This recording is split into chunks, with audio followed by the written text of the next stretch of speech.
যদি কেউ স্বামীর কথা না শুনে ওই ক্ষেত্রে স্বামীর করণীয় কি? যদি কোনো স্ত্রী স্বামীর কথা না শুনে তাহলে স্বামীর প্রথম করণীয় হলো স্ত্রীকে নসিহত করা, উপদেশ দেওয়া এবং যথাসম্ভব আন্তরিকতা ভালোবাসা দিয়ে তাকে আনুগত্যের মধ্যে আনার চেষ্টা করা যে তুমি আমার কথা শুনলে লাভ তোমার, আর আমার কথা না শুনলে, আমার অবাধ্য হলে, নাফরমানি করলে তোমারই লস। নবী করিম সাল্লাল্লাহু আলাইহি সাল্লাম বলেছেন 4 কাজ করলে মহিলারা 8 জান্নাতের যে কোনো জান্নাতে যেতে পারবে। তার 1 নম্বর কাজ হলো নামাজ পড়া ঠিক মতো, 2 নম্বর হলো রমজান রোজা রাখা, 3 নম্বর হলো স্বামীর কথা মেনে চলা, 4 নম্বর হলো লজ্জাস্থান হেফাজত করা। এই যে স্বামীর কথা মেনে চলা, এটা তোমার জান্নাতে যাওয়ার পূর্ব শর্ত। অতএব তাকে নসিহত করতে হবে। আল্লাহ বলেছেন ফাইজুহুন্না, যদি তারা কথা না শুনে তাহলে তাদেরকে কি করবে? প্রথমে উপদেশ দেওয়া। এটাতে কাজ হয় নাই, উপদেশ দিয়ে বহুত বুঝাইছেন, বহুত ভাবে চেষ্টা করছেন, কিন্তু হয় না। একটু ভালোবাসা দিলেন, একটু হাদিয়া তোফা দিলেন, একটু মহব্বত করলেন, কোনোভাবে বসে আনার চেষ্টা করলেন না, হয় না। তাহলে সেক্ষেত্রে ওয়াহজুরুন্না ফিল মাদাজি। নাম্বার 2, দ্বিতীয় কাজ হলো বিছানা পৃথক। রাগ করে আরেক রুমে যায় শুয়ে থাকেন, আরেক বাড়িতে যায় শুয়ে থাকেন, অভিমান করেন, দুঃখ কষ্ট বোঝানোর চেষ্টা করেন, তাতে সে আপনাকে ফিল করে কিনা, মিস করে কিনা দেখেন।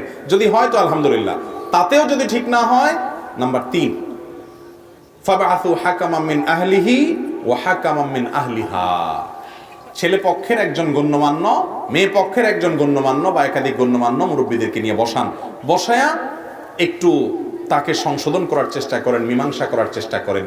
তাতে যদি হয়ে যায় আলহামদুলিল্লাহ ভালো, যদি তাতেও না হয় আর মনে হয় যে না, এটা সোজা করার কোনো রাস্তা নাই, আমার বাকি জীবন এভাবেই যাবে, তাহলে আপনি যদি সবর করে তার সাথে জীবন যাপন করতে পারেন, সবরের কারণে আল্লাহ তাআলা আপনাকে সওয়াব দিবেন, ধৈর্য ধারণ করলেন। কারণ আল্লাহ তাআলা নবী লূত আলাইহিস সালামের ঘরে, নূহ আলাইহিস সালামের ঘরে অমানুষ দিছেন না, দেন নাই? তারা সবর করেছেন, সেজন্য আল্লাহ রাব্বুল আলামিনের প্রশংসা পেয়েছেন। আপনি আপনার স্ত্রী অমানুষ হলে কোনোভাবে সংশোধন হয় নাই, তারপরে যদি আপনি সবর করেন আল্লাহর কাছে জান্নাত পাবেন। আর যদি মনে হয় না এই এত বেশি খারাপ যে এর খারাপের মাত্রা এরকম যে আমার সন্তান সন্ততি যা হবে সবগুলোরে খারাপ করবে সে, এরকম আশঙ্কা যদি তৈরি হয়, অথবা আপনি নিজেও সবর করতে পারেন না, এত উল্টাপাল্টা করে যে কখন কি ঘটে যায়, তাহলে সেক্ষেত্রে বিচ্ছেদের চিন্তা করতে পারেন। বিচ্ছেদের চিন্তা করলে হুট করে বিসমিল্লাহ বলে তালাক মেরে দিলেন, সে কাজ হবে না। বরং বিচ্ছেদের চিন্তা করলে আগে কোনো দক্ষ আলেমের কাছে, মুফতির কাছে যাবেন, ভালো কোনো দারুল ফতোয়া বিভাগ মাদ্রাসায় যাবেন, যাই বলবেন হুজুর এই অবস্থা আমার স্ত্রীকে আমি ওই যে শরীয়ত কোরআন বর্ণিত 3টা স্টেপে সবগুলো পার করছি, নসিহত করছি, অভিমান করে দেখছি, শাসন করে দেখছি, মুরব্বীদেরকে ডেকে বসাইছি, 3টার কোনোটাতে কাজ হয় নাই, আমি 4টা ব্যবহার করতে চাই, তালাক দিতে চাই। তখন হুজুর আপনাকে এমন সিস্টেমে তালাক দেওয়ার কথা বলবেন, সুন্নাত সম্মত তালাক, যে তালাক দেওয়ার পরে 20 বছর পরেও যদি আবার একত্র হতে চান সেই সুযোগ থাকবে ইনশাআল্লাহ। আর নিজে নিজে দিবেন, তাহলে সেক্ষেত্রে এমন সর্বনাশ হতে পারে যে এরপরে হুজুরদের পিছে পিছে ঘুরবেন আর থাকার সুযোগ পাবেন না। বিধায় স্ত্রী যদি কথা না শুনে এই স্টেপগুলো একটা একটা করে অবলম্বন করবেন। আর মনে রাখবেন নবী করিম সাল্লাল্লাহু আলাইহি সাল্লাম বলেছেন মেয়েদেরকে বাম পাজরের হাড় থেকে সৃষ্টি করা হয়েছে, অর্থাৎ মূলটা সেটা। সব মহিলা তার স্বামীর বাম পাজরের হাড় থেকে তৈরি না, এই যে বাম পাজরের হাড় থেকে মহিলাদেরকে তৈরি করা হয়েছে। এটাকে তুমি যদি বেশি সোজা করতে চাও তাহলে কিন্তু ভেঙে যাবে। অতএব এই বাঁকা টাকা রেখে এই অবস্থায় তুমি এটা থেকে উপকার হাসিল করতে, অর্থাৎ এটা থেকে তোমার পারপাস সার্ভ করে নিয়ে সংসার চালিয়ে যেতে হবে। এখন অনেক পুরুষ আছে, না কেন এরকম হবে, না কেন আমার কথা শুনবে না, না এরকম হইতে হবে, এই বেশি তেড়ামি করবেন, সারা জীবন তেড়াই খাবেন আর দুনাই খেতে থাকবেন, কখনো শান্তির দেখা পাবেন না। আর যদি সবর করেন, মানুষ হওয়ার চেষ্টা করেন, তাহলে সুখ শান্তি পাবেন।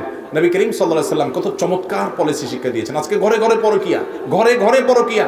পুরুষ ফেসবুকে অন্য মেয়ের সাথে ইটিস পিটিস করতেছে, অন্য মেয়ের ছবি দেখে মজা নিচ্ছে, মহিলা অন্য ছেলের সাথে আকাম কুকাম করতেছে, অথবা খারাপ সম্পর্কে জড়িত হচ্ছে। আর কিছু না হোক, অন্তত দেখে চোখের জেনা করতেছে, তার স্বামীকে রেখে অন্যকে পেয়ে সুখ পাওয়ার অপচেষ্টায় সে লিপ্ত আছে। কেন এগুলো হয়েছে? এর মৌলিক 2টা কারণ। এক, নিজের ঘরে যে শান্তিটা আছে এটাতে সে শান্তি পাচ্ছে না। নবী করিম সাল্লাল্লাহু আলাইহি সাল্লাম এই রোগের ট্রিটমেন্ট করতে গিয়ে বলেছেন, তোমরা যারা পুরুষরা অন্য নারীতে আসক্ত, যে সমস্ত নারীরা অন্য পুরুষে আসক্ত, আল্লাহ তোমাকে জীবন সঙ্গী সঙ্গিনী দিয়েছেন, তুমি বিবাহিত, এরপরও পরকীয়া লিপ্ত, অন্যের দিকে তুমি আসক্ত, তুমি একটা কথা মাথায় রাখো, তুমি অন্য নারীর প্রতি বা অন্য পুরুষের প্রতি যে আসক্ত, তোমার ঘরে আল্লাহ যে স্ত্রী দিয়েছেন, তোমার ঘরে যে পুরুষ আছে, তার কাছে আল্লাহ রাব্বুল আলামিন সে সমস্ত নেয়ামত দিয়ে রেখেছেন যেগুলো অন্যের মধ্যে আছে তুমি মনে করতেছো। ইবলিস তোমাকে ফুসলাবে, আরে দূত, তোর ঘরেরটা কি, এটা কোনো একটা মানুষ হলো, দেখ ওইটা হলো আসল। এটা ইবলিস বলবে। প্রকৃত অর্থে দুজনের মধ্যে কোনো পার্থক্য, যত অপশন আল্লাহ তাআলা তোমার ঘরেরটা দিয়েছে, বাহিরটা তো সেটা। বিশেষ সুখ আল্লাহ তাআলা কোথাও ওইভাবে দেন নাই যেভাবে তোমাকে শয়তান বুঝায়। এই জন্য ওই যা পেয়েছো সেটা পেয়ে সন্তুষ্ট হওয়ার চেষ্টা করো। নাম্বার 2, পরকীয়া হয় কি কারণে? এর একটা বড় কারণ হলো, না আমার ঘরেরটা এই ত্রুটি আছে, অন্যের মধ্যে এই ত্রুটিটা নাই। এ দেখতে সুন্দর না, সে দেখতে সুন্দর, এ লম্বা না, সে লম্বা, এটা সেটা, এগুলো শয়তান বাইর করে দেয়। মানুষরূপী কিছু ইবলিস আছে, তারাও বলে, মহিলার কাছে যায় ফুসলে বলে, ভাবি এটা কোনো কথা? এ অমানুষের সাথে আপনি জীবন কাটাতেছেন, আপনার মতো মেয়ে এত সুন্দর রূপে গুণে শিক্ষা পড়ালেখায়, আপনার বাপের বাড়ির যে পরিচয় বংশ, মাশাআল্লাহ, আপনি একটা রাজপুত্র পাওয়ার কথা, আহারে জীবনটা আপনার তেজপাতা হয়ে গেছে ভাবি।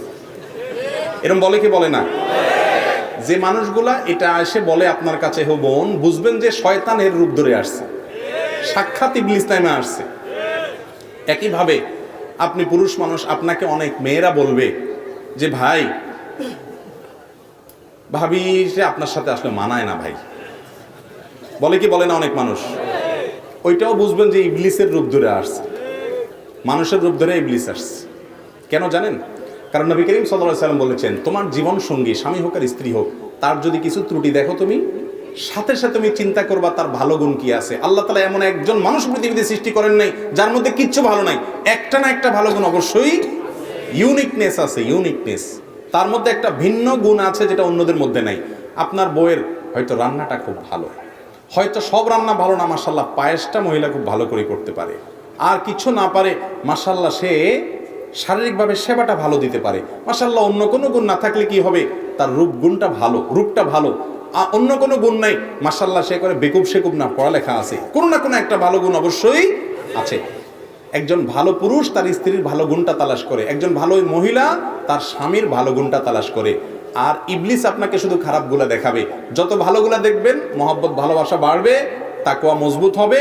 যত খারাপ গুণ দেখবেন, তত বেশি পরকীয়ার দিকে যাবেন।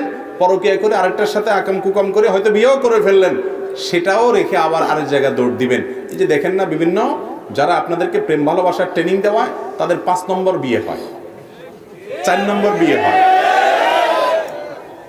এত সুখ, সুখের চোটে 4টা সংসার করা শেষ, 5 নম্বরটা এসে ধরে।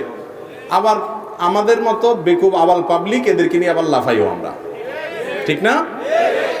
দেখেন 5টা 6টা বিয়ে হয়, তার মানে কি কয়দিন পর পর ভাঙে, মেড ইন চায়না, ঠিক না? কয়দিন পর পর ভাঙে। আপনি যদি নবী করিম সাল্লাল্লাহু আলাইহি ওয়াসাল্লামের আদর্শ অনুযায়ী চলেন, আমি সব জায়গায় বলি, ওই মুরব্বী চাচা যারা আছেন এখানে, মুরব্বীরা দেখেন যে চাচির সাথে যে কি সম্পর্ক, সুপারগুলোর মতো, আঠার মতো তাদের মহব্বত লেগে রয়েছে, ঠিক না বে ঠিক? আর এখন যুবকরা, হাইরে মহব্বতের উতরানি, কত রকম উতরানি, ফেসবুকে মেসেঞ্জারে আর এই কত মহব্বত ভালোবাসা উজাড় করে দেওয়া, লাভ এটা সেটা, কিন্তু 2 দিন পরে টুনটুন করে ভাঙে, ঠিক না বে ঠিক? আল্লাহর আনুগত্যের বাইরে কোনো শান্তি আল্লাহ তাআলা রাখেন নাই। আল্লাহর আনুগত্যের বাইরে যারা গেছে, তাদের জীবন তেজপাতা হয়ে গেছে। অতএব আমরা সবর করবো তো ইনশাআল্লাহ। বউ যদি স্বামীর কথা না শুনে, স্টেপ বাই স্টেপ আগাবেন, একবারে ধরেই সিরিয়াস এবং সর্বশেষ অস্ত্র ব্যবহার করবেন না।